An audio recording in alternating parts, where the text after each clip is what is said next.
Welcome to another edition of the Gulf Coast Growth Show. My name is Chad Burke. I'm the president and CEO here at the Economic Alliance Houston Port Region. This show is our way of putting members and stakeholders in this region that make the economy go out in front of everybody so they can meet them and learn about their companies and what they do and how it kind of affects everything that we have going on here in the Houston Port Region. Today, I'm with our friend Earl Hersh. Earl is the owner, founder of No More Carbon USA. Mm-hmm. Interesting title or company name, and we're going to jump into that here in just a second. But why don't I just flip it right to you, Earl? Let's talk a little bit about what is No More Carbon USA. Tell me a little bit about the company. Yeah, so I named it that as an easy way to remember a name of a company. Yeah, and specifically it says what's possible when engines run with less carbon build. Yes. And we all know that carbon build just grinds on engines. It reduces the life. We hear about this personally. So the name of the carbon just says, what's possible when engines have less carbon build? Well, it's the four pillars. It's longer engine life. Mm-hmm. It's less fuel, less emissions. Mm-hmm. You get more horsepower, more torque, and it costs less to run. We're always trying to be more energy efficient. Energy transition is really about being more efficient with what we've got. And my company has two ways of addressing that for all land, inland, and marine fleets. Yeah. So we could probably do this on our own vehicles, but a bigger impact is going to be the fleet work that you do, right? Because you're working on vehicles that are moving our products in and out of this region, that are moving workers and equipment and all kinds of work that's happening. That's correct. I mean, who doesn't want to have longer life engines? Right. You had the service down in your truck years ago as a diesel, and they just accumulate stuff in it. That black stuff is fuel that hasn't burned. Yeah. Yeah, but improving efficiency, longevity of your fleets,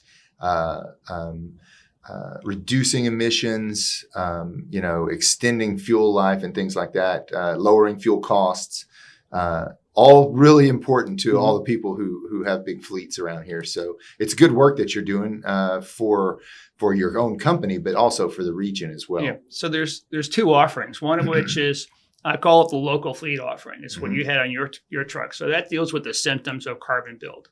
So you have a machine that generates hydrogen. It's electrolysis. Mm-hmm. Scott McAllister at Coastal Ice and Water uses it for his trucks. Yep. And what happens there is you just he does a twice a year PM, preventive maintenance. Mm-hmm. And that way, for him, what he wants to do for him, he wants to increase his on-time performance. Mm-hmm. He wanted to be able to say, hey, what are you doing to reduce your fuel your emissions? Mm-hmm.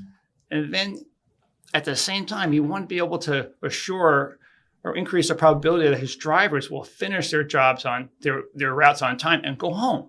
Yeah. And that's really rare. Yeah. And then he's experienced that. And he's just ecstatic about it. Yeah. So that same machine is being used at some mega fleets for the same reason.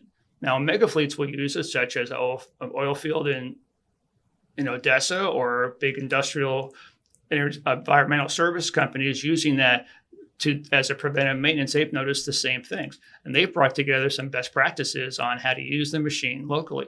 And what they've experienced is just reduced regenerations, reduced maintenance, oh my gosh, we're stuck in D rates, which is critical. Mm-hmm. And so that's a machine that's also used at truck service centers. When they replace a DPF, they might use this as a value package to reduce the carbon buildout and the whole engine. Yeah, yeah. Well, I think it's making a big difference out there. I will say this about you, Earl, probably one of the busiest business development people I've ever met. So you've been, you're from the Permian to Louisiana, it seems like all the time, right? And again, we had talked before about things like your shirt and your company name. Tell me about bacon as a business development tool, because I kind of like this. Kind of topic B. So a couple of years ago, I got a smoker for Father's Day. You just got to try it, right? You get one off a marketplace and just try it. So as time evolved, I started noticing, what can you do with pork belly? So I said, I'm going to make bacon. So bacon, it never was intended to be really good, but it has truly become a great business development tool. So I'll say, for example, let's just say, Chad, we haven't seen each other for a while. how about we meet next Tuesday and catch up? Which is like, I don't really want to. That's okay, but I got other things to do. And I'll say, hey, Chad, by the way, I've got some smoked craft bacon for you. And you say, hey, how about tomorrow at 6:45? And it's become a door prize for events. Yeah. People say, what's this? Yeah. And they use it for I use it for business development. I use it for a fleet out in Odessa a few weeks ago. There was 300 trucks. There was a fellow who normally is just a real nuisance to deal with. And I found out when I went in there, he was gone. So I left that bacon for the new guy, wrote a little note, and 45 minutes later, the guy calls me. He says, hey, we could use your stuff. Can we meet next week? And I said, I'm not here, but I'm here at the end of the month. So he said, let's meet then. Yeah. Guys, it works all the time. That's fantastic. So I can attest. I've had Earl's bacon, and it's fantastic. I took it with me on the family vacation. We had bacon, a big, thick strip smoked bacon every single day. So yeah, obviously a good business development tool. So congratulations on finding that. Like in New Orleans, I go to the Port Safety Council. I brought like 6 slabs of that last week to honor certain people who were there. And they were all they're all a bunch of foodies over there. Sure. And they just also thought it was so thoughtful. Yeah. And I just enjoy it though. It's not a burden to do it. No.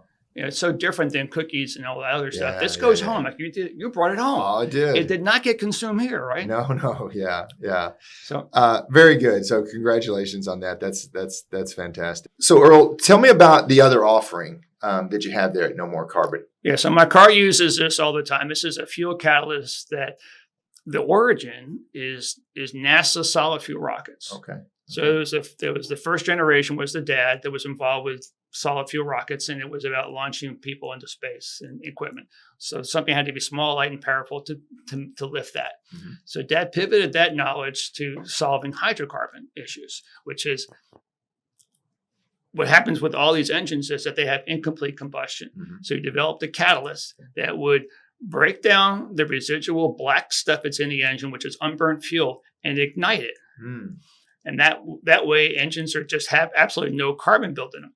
An example was, and I asked this last year for an offshore driller, they said, show me a marine engine. So lo and behold, what showed up to me was a piston from an Aframax crude oil tanker running bunker. It was absolutely clean. It should not be like that. So that to me is a big testimony as what's possible. Now, we also did a study for one of the big solid waste fleets here, municipal fleet. You kind of figure out who it is, that they did it. And their results were they reduced their fuel by 30.37%, reduced their soot by 77%. Their regens plummeted. Yeah. And why? Well, because you've optimized fuel efficiency. Yeah.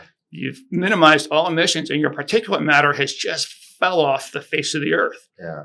And a 30% reduction in fuel. That's fantastic. Yeah. So you just look at it. So you have an engine that's just running really slow. Okay. It is just not optimized. The fuel efficiency is not optimized. And when you can optimize it, so things such as, so you have the extreme low end RPM would be concrete, would be solid waste. Landfill would all in a bucket of between 25 to 30% reduction in fuel. Period. It's immediate. Mm-hmm. That's what they notice via telematics, the immediate reduction in soot, the immediate reduction in regens. Now, those who can do that are those that can have central fuel tanks.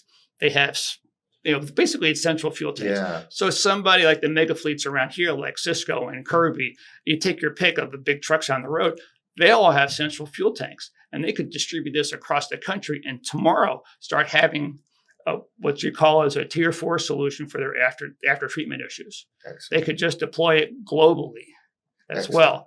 And that's a big deal. Yeah. So you could, and I've been in contact with different state representatives who find it fascinating because what it really is a reset of what's possible. Exactly. You don't have to accept what you've got right now. What can you be to be more efficient? What can you do in the energy transition to be more efficient? And this thing is just a mind-blowing, exceptional product. It's extend the life of the motors and equipment and reduce your fuel costs at the same time, reduce emissions. I mean, it's a win all the way around. The internal rate of return, Chad, is absolutely silly. Wow. And when someone, say, for example, can spend $1 and probably get easily $3 or $4 back in fuel reduction, And then you add maintenance to it. Then you add less CapEx, less OpEx, less breakdowns.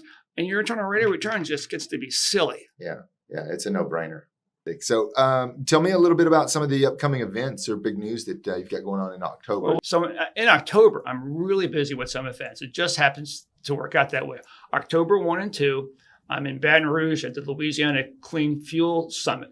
Now, what's up? What's the deal with clean fuels going over there? Well, yes, they have hydrogen and all those kinds of things that they'll have. But my other offering impacts existing fuels. If you can be so much more efficient with that, and this is specifically more of, say, state of Louisiana. It's the folks who work the river, the tugboats, the inland barges. They use huge amounts of fuel.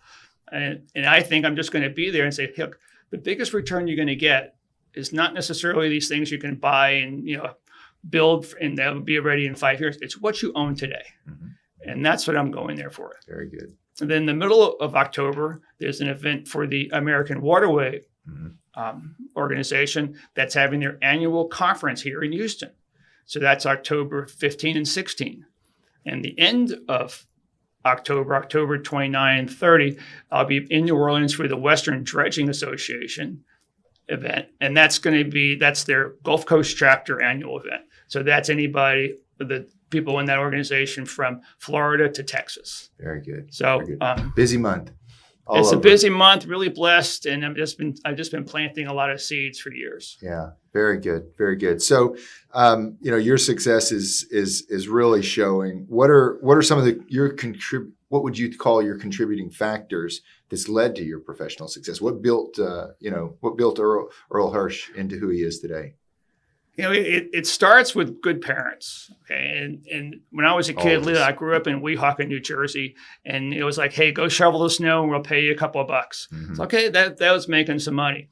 And when I turned 12, I got a paper route. And that was for the next 4 years. So I delivered the newspaper. And what I saw with that was just a continuation of the stories. So that's just really about connecting the dots. Mm-hmm. And I had, every Saturday I go out collecting the money. It was 50 cents. Then it was, 6 days a week. I'd be on my bicycle doing that. And you're somewhat of an entrepreneur doing that. And then you do cutting the lawns.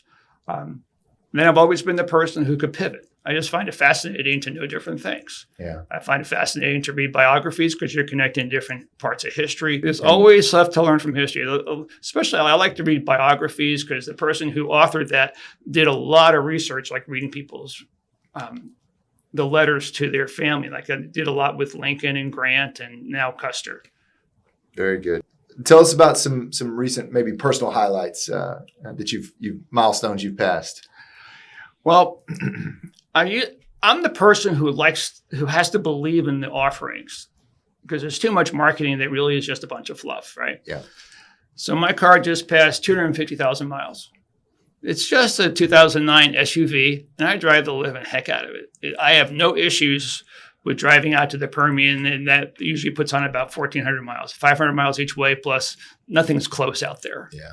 So what I experienced with this is one of the offerings we have is a fuel catalyst that delivers total fuel combustion. So think of that as 24/7, round the clock, optimizing fuel efficiency and reducing all emissions. So what happens with my car, it has no tick, tick, tick, tick, tick from sticky valves. Yeah. It just drives well. Now, I don't think it's my 68 Camaro that I used to drive back and forth to LSU, but it sure is a fine engine that when you can just drive and just say, I'm going to go. And if you want to pass somebody, floor it and go. It is a delight to drive. Nice. And it's your own personal testimony. Yeah. It's your work working for you, if you will. One time, if I could get, I like to have a diesel mechanic come and listen to my car. He goes, what? Because the first one who did it, who has about 650 trucks, goes, Earl, what have you done to your car? It is so quiet. Well, I use the offerings. Yeah. And I said, imagine what's like with your trucks. Yeah. Nice testament. All right. Well, let's talk a little bit personal now. Is there anyone or anything you'd like to kind of express your gratitude towards? I know we talked a little bit about your shirt, but who do you want to kind of thank for everything going on in your life? Well, it's my parents. My dad was an entrepreneur in New Jersey. We had the fuel oil delivery business in Hudson County, and I used to go ride the trucks. So I would go to I would go to the terminal and they'd load up the truck with number two diesel, which is used for fuel oil. So I was the helper on the trucks. And my mom was just a wonderful person, definitely a Jersey girl. Yeah. My dad died at an early age of heart issues. And then a few years later, his best friend's wife had died. So the two families got together. So he was a remarkable person that never, ever spoke ill of anybody. Mm. If you tried to talk ill about somebody, he would bring up something positive. Yeah. It's a really good thing to put into your minds that instead of saying something not so nice, just say something nice. Yeah. And not say it at all. Very good. Yeah, parents shape us in so many ways and kind of set the groundwork for our success or ability to opportunity to have success in our life. Well, Earl, I want to thank you so much for being here today. I love what you're doing. I love what the value you bring to our fleets and to our own personal vehicles. And I really admire the way that you use your creativity in business development and networking and relationship building. I think we could all learn a lot from you, and it's been fun watching you here as a member of the Economic Alliance. And we appreciate everything that you do to be part of this organization. It's great it's great to be part of it. It's great to give to people. Mm-hmm. I've definitely met a bunch of people through the organization and look forward just to being involved. Yeah. Well, we appreciate it so much. So that'll wrap us up this edition of the Gulf Coast Growth Show.